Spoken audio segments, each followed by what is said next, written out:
살아남는 이들 제22장 모세의 죽음.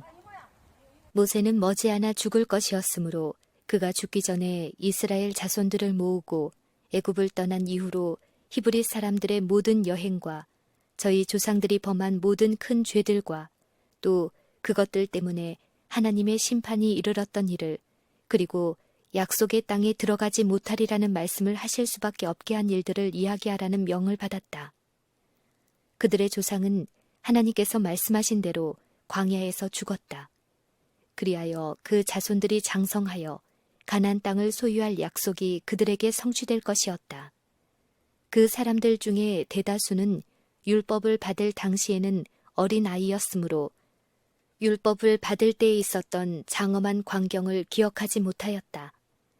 그 외 다른 사람들은 광야에서 출생하였으므로 그들의 십계명과 및 하나님께서 모세에게 주신 법과 율례를 준수해야 할 필요를 깨닫지 못하지는 않을까 하여 모세는 십계명과 그리고 그 계명을 발표하실 때 있었던 모든 광경을 되풀이하여 말하라는 지시를 받았다. 모세는 하나님께로부터 받은 모든 법과 율례를 책에 기록하였고 도중에서 받은 하나님의 교훈을 성실하게 기록하였으며 그 백성들을 위하여 하나님께서 베푸신 모든 이적과 이스라엘 자손들의 모든 원망도 기록하였다. 그리고 모세는 그들의 원망으로 인하여 저지른 자기의 실수도 또한 기록하였다. 이스라엘 백성에게 준 최후의 교훈. 모든 백성이 모세 앞에 모이자 모세는 자기가 기록한 책에서 이스라엘 백성들의 역사 가운데 중요한 사건들을 낭독하였다. 또한 그 백성들이 순종하면 저희에게 주실 하나님의 약속과 저희가 불순종하면 임할 저주에 대해서도 낭독하였다. 모세는 그 백성들에게 저희의 반역으로 인하여 하나님께서 여러 번 저희를 멸하고자 하였으나 자기가 그들을 위하여 하나님께 간절히 간구하였으므로 하나님께서 저희를 자비로 보호하셨다는 것도 말하였다. 그리고 하나님께서 바로와 애굽의 온 땅에서 행하신 이적을 다시 그들에게 상기시켰다. 그는 그들에게 말했다. 너희가 여호와의 행하신 이 모든 큰 일을 목도하였느니라. 그러므로 너희는 내가 오늘날 너희에게 명하는 모든 명령을 지키라.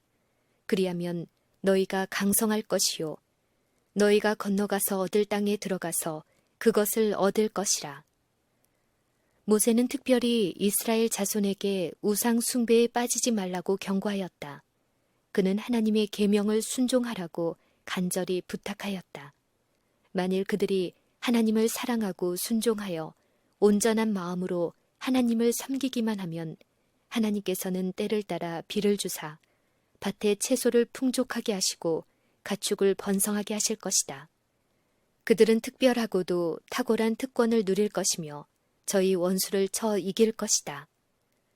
모세는 이스라엘 자손에게 간절하고도 감명적인 교훈을 주었다. 그는 이것이 백성들에게 말할 수 있는 마지막 기회인 것을 알았다. 그리고 그는 모든 계명과 율례와 법도와 및 희생 제물을 드리는 일에 관한 여러 가지 규칙을 책에 기록하는 일을 마쳤다. 모세는 그 책을 거룩한 직무를 수행하는 사람에게 주고 그 책을 안전하게 보존하기 위하여 법궤 곁에 두라고 요청하였는데 이는 하나님이 법궤를 계속 보호하실 것이기 때문이었다. 이 모세의 책은 이스라엘 백성의 사사들이 어느 때든지 필요할 때에 볼 수 있도록 잘 보관되어야 할 것이다. 과오를 범하기 마련인 사람들은 흔히 저희의 입장에서 부합되도록 하나님의 요구를 해석한다. 그러므로 모세의 책은 장래의 참고가 되도록 지극히 거룩한 곳에 보관되었다. 모세는 가장 힘있고 예언적인 말로 백성들에 대한 그의 훈계를 끝냈다. 그것은 애절하고도 웅변적인 말이었다. 하나님의 감동에 따라 그는 이스라엘의 각 지파를 개별적으로 축복하였다. 마지막 부분에서는 이스라엘 백성들이 만일 하나님을 순종하고 그의 능력을 의지하면 하나님의 위엄과 이스라엘 백성의 탁월함이 끊임없이 계속될 것이라고 말했다. 모세의 죽음과 부활. 모세가 모압 평지에서 느보산에 올라 여리고 맞은편 비스가산 꼭대기에 이르매 여호와께서 길르앗 온 땅을 단까지 보이시고 또 온 납달리와 에브라임과 므낫세의 땅과 서해까지의 유다 온 땅과 남방과 종려의 성읍 여리고 골짜기 평지를 소할까지 보이시고 여호와께서 그에게 이르시되 이는 내가 아브라함과 이삭과 야곱에게 맹세하여 그 후손에게 주리라 한 땅이라. 내가 네 눈으로 보게 하였거니와 너는 그리로 건너가지 못하리라 하시매 이에 여호와의 종 모세가 여호와의 말씀대로 모압 땅에서 죽어 벳부올 맞은편 모압 땅에 있는 골짜기에 장사되었고 오늘까지 그 묘를 아는 자 없느니라. 모세의 죽을 때 나이 120세나 그 눈이 흐리지 아니하였고 기력이 쇠하지 아니하였더라. 어느 누구도 모세와 함께 비스가산 꼭대기까지 올라가는 것은 하나님의 뜻이 아니었다. 모세는 비스가산 꼭대기 높은 봉우리 위에서 하나님과 하늘 천사들 앞에 섰다. 그리고 그는 마음껏 가나안 땅을 바라본 후에 마치 지친 용사처럼 그곳에 누워 쉬었다. 잠에 빠져들었고 그것은 깨어나지 않는 죽음의 잠이 되었다. 천사들이 그의 시체를 취하여 골짜기에 장사하였다. 이스라엘 백성들은 도무지 모세가 매장된 곳을 찾을 수 없었다.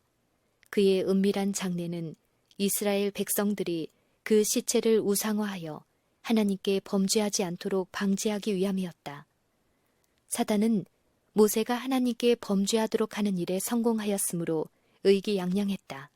이 범죄 때문에 모세는 죽음의 권세 아래에 들어간 것이다.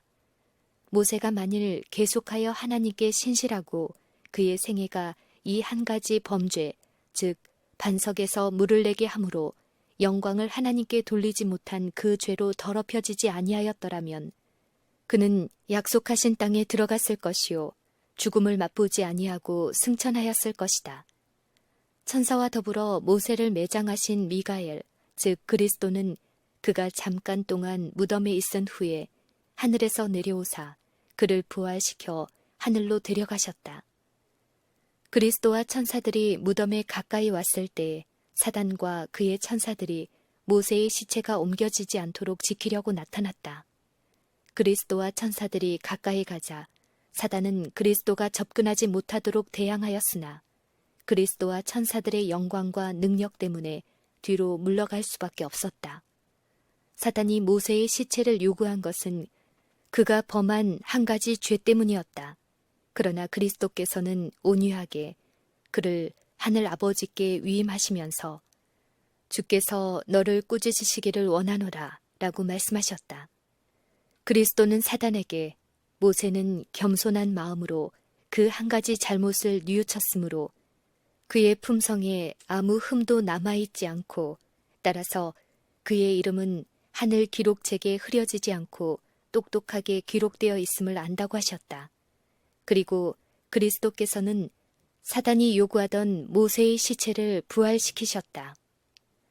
그리스도께서 변형되실 때 모세와 승천한 엘리야는 그의 받으실 고난에 대하여 얘기하고 동시에 하나님의 영광을 당신의 사랑하시는 아들에게 전달하기 위하여 보내심을 받았다. 모세는 하나님에게 크게 은총을 받았다. 그는 사람들이 친구와 서로 이야기하듯이 하나님을 직접 대면하여 이야기할 특권을 받았다.